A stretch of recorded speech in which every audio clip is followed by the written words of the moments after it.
Sandali lamang si Giselle Ricafort nandun sa pamilya ni Mary Jane, Sister L. Lakay, mula nga dyan kay Ednel, puntahan naman natin si Giselle nakasama ang buong pamilya ni Mary Jane Veloso, RH15. Giselle Ricafort. Giselle.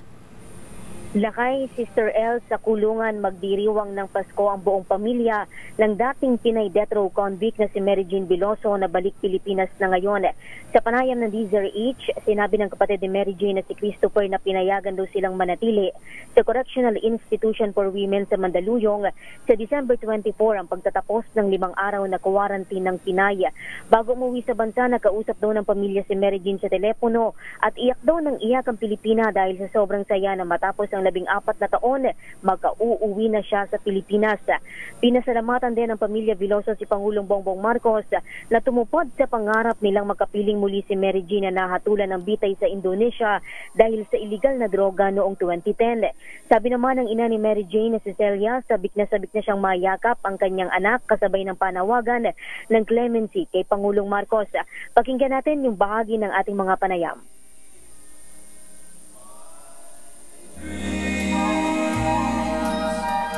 Asan? RH sa TV. Asa yung panayam mo, Giselle? Oo, yung statement ng pamilya ni Mary Jane. Habang hinihintay natin, Lakay, Sister L, doon nga sa kaganapan sa may CIW naman, kinumpirma ng Bureau of Corrections. Sino yung sino itong sumalubong na nakapolo barong? Si Miko Clavano, Lakay. DOJ. Sa DOJ. Yan ba si Clavano? Yes. Justice Department, Lakay. Kala ko si Bibi. Lakay yung... Pogi Lakay, si Miko Clavano, Attorney Miko.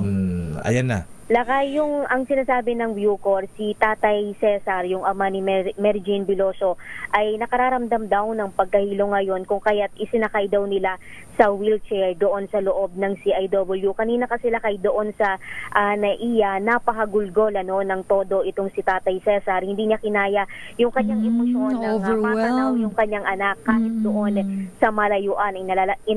Inalalayan lamang siya papunta dyan sa may CIW sa Mandaluyong, pinainom ng tubig dahil nga sa sobrang emosyon na kanyang nararamdaman. Lakay, pakinggan natin yung bahagi ng ating mga panayam sa nanay at anak ni Mary Jane Veloso. Nanay at kapatid ni Mary Jane Veloso.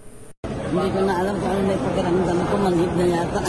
Basta alam ko, sabik na talaga ako sa anak ko. Gusto ko na mayakap.